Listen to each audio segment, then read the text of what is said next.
big news was Brandon Aiyuk. He's the player the Niners need to extend. They're having a bit of salary cap issues, which is why they had to cut Eric Armstead, and they got a lot of questions about what's going on with Brandon Aiyuk. How did you interpret their various answers? Okay, the way I interpret the 49ers is they're not sure what's going to happen. That they would prefer, their preference would be to keep Aiyuk because he's a hell of a player, but they're not sure they can work it out, and they may have to deal him. Is that how you read it? Yes, absolutely. Okay. It's a shame that they're in this position because Aiyuk is their best wide receiver, and he's one of the best wide receivers in the league. So, that's obvious, all of that. But I'd like to talk a little about how this negotiation is going on. Aiyuk, from immediately after the Super Bowl till now, has been writing snarky things on X, and I think he's been on various other platforms. Instagram, yeah. All that stuff that I don't understand. And it's sort of, he's been taking shots at the Niners and essentially saying money talks and all of the He posted that right after John Lynch spoke yesterday, so talking about how much the Niners wanted to bring him back. And what did he say? Aiyuk? Yeah. He wrote money talks, bullshit walks. Really? Yes. Okay. Money talks, bullshit walks. Okay. So here's what I have to say. And then the Niners have been saying, we'd really like to have him, but we don't know if we really can, and all of that. This is the first time I've seen the Niners negotiate through the media. Usually John Lynch is a gentleman, and John Lynch usually says, this is private. I'm confident we can work it out. Let's move on. Now he's answering, saying, well, we don't know. When he does that, he's trying to put pressure on Aiyuk. Let's be honest what's going on. It also means he's telling Aiyuk through reporters. Yeah. That would lead us to perhaps believe he's not really talking to Aiyuk or Ayuk's people. He's doing indirect communication instead of direct communication. Right. That things are really tricky there. And he's going through you, Matty Mayoko, etc., to get the message over to Aiyuk because he can't get the message directly to Aiyuk. Now, from Ayuk's point of view, he's probably feeling that he's really terrific, which he is.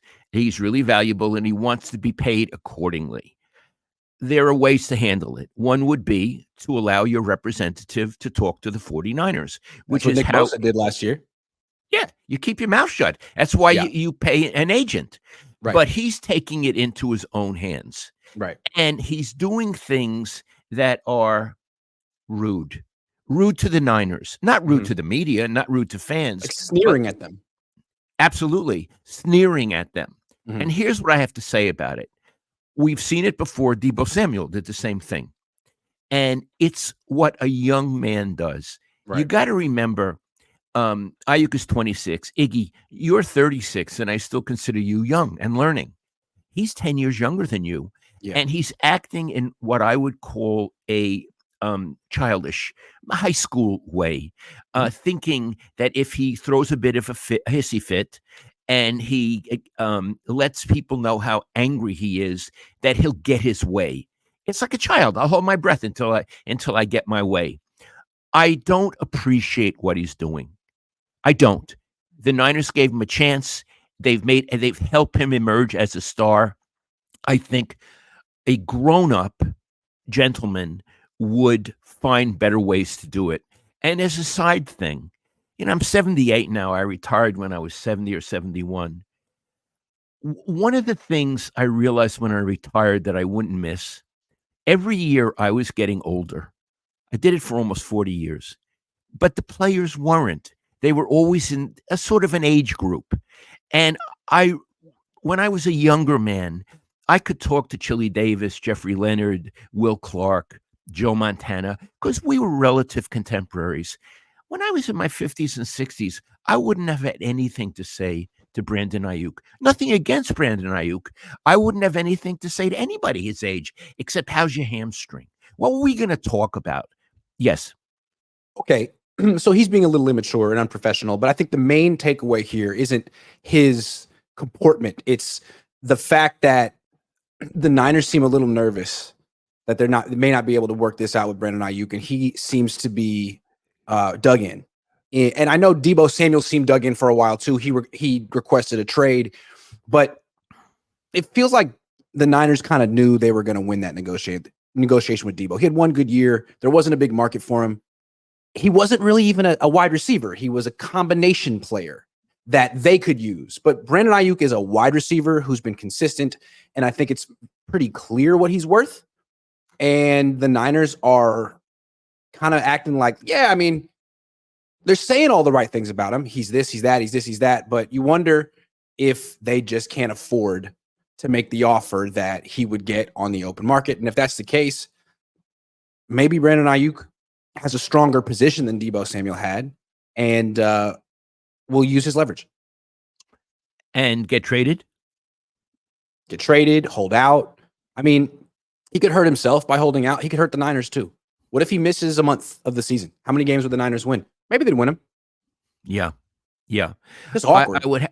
I would have to say, in terms of money owed theoretically to Aiyuk, the Niners put themselves in that position. Aiyuk didn't put them in that position. Aiyuk is only asking for what he believes the market will bear. And he doesn't owe anything to the 49ers. It's business. They know that. My gut feeling, Iggy, he'll be on the team next season. Sure. What do you think? Jed York said today, if there were no salary cap, this would have been done already, which makes it seem like there's momentum or there's desire on both sides to make it happen. But it also makes it seem like if it doesn't happen, they have their built-in excuse. Like, we just couldn't fit him in our salary cap. And they seem to be having a tough time fitting players into their salary cap this offseason. That's why they cut Eric Armstead. He was a cap casualty. And the people they've signed so far have been 1-2 year deals that are not that expensive. So I don't know what they think. I don't understand their finances that well. Maybe they'll just trade him and say, look, we tried, but he just wasn't cutting us any breaks and we couldn't afford it. Iggy, do you think he'll be on the team next season?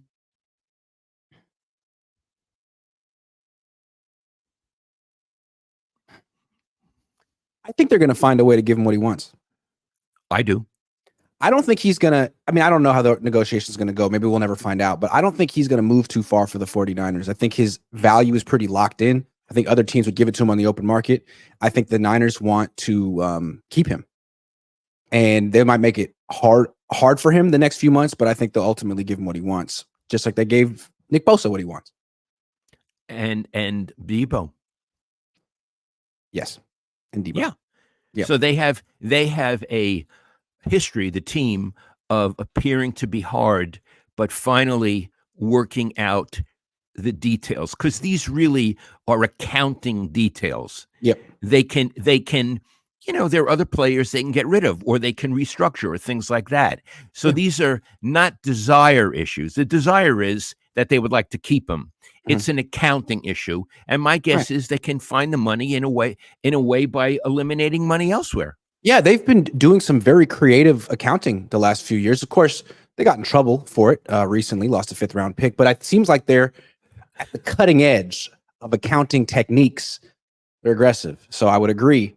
They'll figure it out. Right. It's true. I forgot about that. They have been very creative, apparently, in accounting, and maybe they can do it in a kosher way. Yeah, apparently what they did was they overpaid a player and they tried to get the money back without telling the league, and the league said you can't do that. Oh, okay. I didn't know that. $75,000. So that's what's really going on with Brandon Aiyuk.